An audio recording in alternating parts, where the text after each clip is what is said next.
O clássico livro Como Fazer Amigos e Influenciar Pessoas mostra como é impressionante as ideias do autor Dale Carnegie sobre como a gente funciona continuam atuais, mesmo depois de tanto tempo. Quase um século depois, o mundo mudou e a tecnologia avançou, mas no fundo as pessoas continuam buscando as mesmas coisas: conexão, reconhecimento, querem sucesso e serem felizes. Logo de cara, a gente já encontra uma história incrível no livro, com a história do Pat Corrèze. O cara tinha pavor de falar em público, e muita gente tem esse medo. E usando os ensinamentos do Carnegie, ele conseguiu superar esse medo. E sabe o que ele fez? Começou a cativar a plateia, falando para milhares de pessoas, mostrando que a gente tem um potencial enorme, mas que às vezes ele fica escondido, né? O que nos impede de usar esse potencial muitas vezes são os nossos medos e inseguranças. Mas quando a gente decide aprender, se desafiar, sair da zona de conforto, a gente pode conquistar coisas incríveis.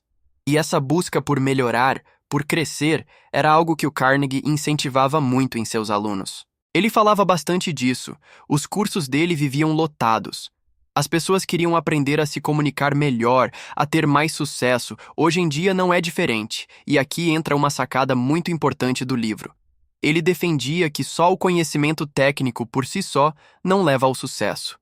Concordam que não basta só saber fazer, né? Ele observou que muitos profissionais brilhantes acabavam ficando para trás, e outros nem tão brilhantes assim se destacavam. E o que estava faltando? O segredo era que eles dominavam a arte da comunicação. Sabiam se comunicar, influenciar as pessoas, se inspirarem. E isso faz muito sentido. Carnegie colocava as habilidades sociais como algo fundamental para o sucesso em qualquer área. Imagina, você pode ser um gênio da engenharia, um médico brilhante, um artista super talentoso, mas se você não consegue se comunicar ou expressar suas ideias, não consegue inspirar as pessoas, liderar. É como ter um carrão na garagem e não saber dirigir. Não vai chegar a lugar nenhum. E falando em trajetórias de sucesso, a história do próprio Dale Carnegie é inspiradora. Ele veio de origens humildes, lá da fazenda, e teve um caminho improvável até se tornar um dos autores mais lidos do mundo. E o que me fascina na história dele é a persistência. Ele era tímido, inseguro, mas tinha uma vontade enorme de se superar. Ele queria encontrar o seu lugar no mundo. Ele nunca pensou em desistir.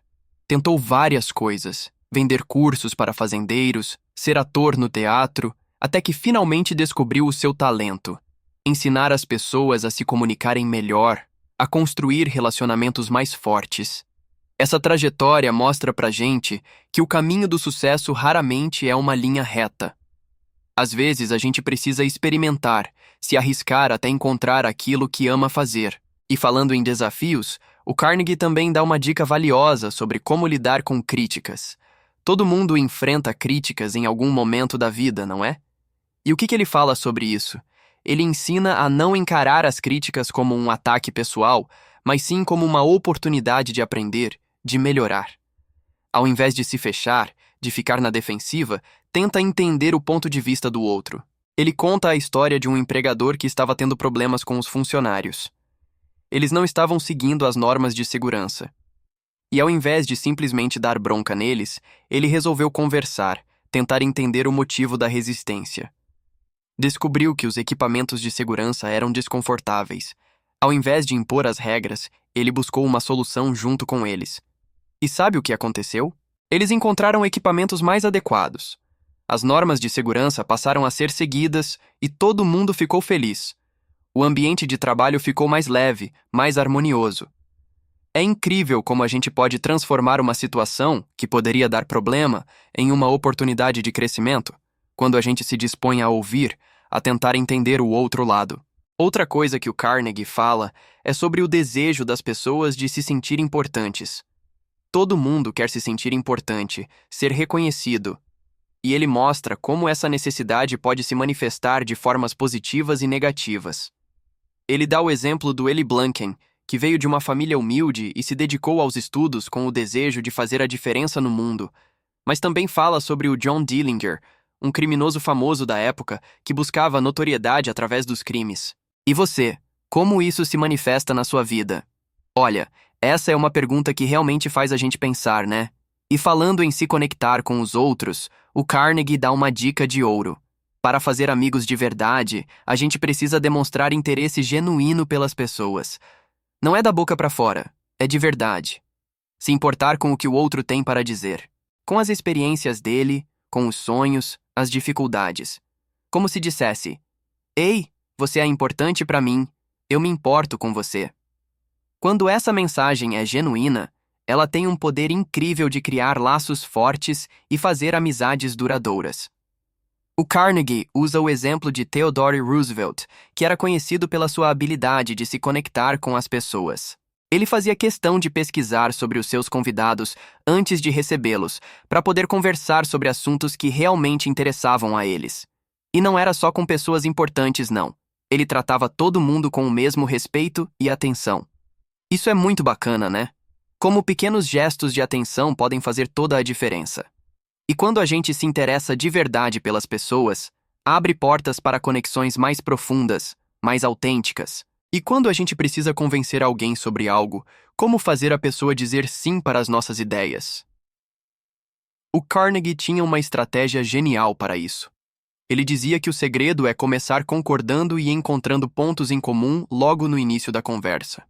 A partir daí, você vai conduzindo a conversa de forma sutil, plantando sua ideia na mente do outro até que ele chegue à conclusão que você quer, mas achando que a ideia foi dele próprio. Genial, né? Ele dá vários exemplos disso no livro. Tem um que eu adoro. Um cara que queria alugar um apartamento, mas o preço estava muito alto. Em vez de tentar barganhar, ele começou elogiando o apartamento, concordando que o preço era justo pela qualidade. Aí, aos poucos, foi introduzindo algumas objeções, como a distância do apartamento e o custo do transporte. No final, conseguiu um desconto ótimo, sem precisar discutir o preço. Que esperto, né? É incrível como a gente pode influenciar as pessoas quando entende como elas pensam. A psicologia humana é poderosa. O livro do Carnegie é um manual para a gente decifrar esses códigos e construir relacionamentos mais fortes e produtivos. O que mais me chamou a atenção na primeira parte do livro foi a ênfase que ele dá à arte da conversa. Ele dedica um capítulo inteiro a esse tema, e um dos conselhos mais importantes é: seja um bom ouvinte. Parece tão óbvio, né? Mas na prática, a gente sabe que nem sempre é fácil. Muitas vezes estamos tão focados em nós mesmos, em falar, que não prestamos atenção de verdade no que o outro está dizendo. O Carnegie fala que a maioria das pessoas está mais interessada em falar do que em ouvir. Ele até cita uma pesquisa que mostra que a palavra mais usada em conversas telefônicas é eu. Mas ele também mostra que, quando a gente ouve com atenção, mostramos respeito, interesse e faz a outra pessoa se sentir importante. Tem a história de um dos alunos dele que não entendia nada de botânica, mas conseguiu cativar um botânico famoso durante um jantar, só porque ouviu com atenção. Incrível, né? O Carnegie vai além. Ele diz que saber ouvir é uma das maiores formas de reconhecer alguém, de mostrar que você se importa. E essa atitude é fundamental para criar conexões de verdade, conexões que duram. Além de ouvir, ele dá outras dicas para ser bom de conversa. Fala da importância de sorrir, usar o nome das pessoas, demonstrar entusiasmo e interesse pelo que elas têm a dizer. O sorriso é um gesto universal de receptividade, de simpatia. E usar o nome da pessoa é um toque mágico, faz ela se sentir especial, valorizada. Uma outra história interessante é a do aluno que começou a sorrir para a esposa toda manhã. Ela achou estranho no começo, mas com o tempo, o sorriso virou um símbolo da conexão entre eles. Pura magia. A verdade é que o Carnegie, com sua visão sobre o comportamento humano, construiu um legado poderoso. E hoje em dia, esses ensinamentos continuam valiosos. Tente aplicar algumas dessas dicas nas suas próprias conversas e veja a diferença que elas podem fazer. Vimos que aprender a se conectar com as pessoas é uma habilidade valiosa, não é? Ficamos por aqui, não esqueça de deixar o seu like e comente a dica que mais pode te ajudar. Compartilhe este vídeo com alguém que também quer melhorar seus relacionamentos. Não se esqueça de se inscrever no canal e ativar o sininho para acompanhar os próximos vídeos.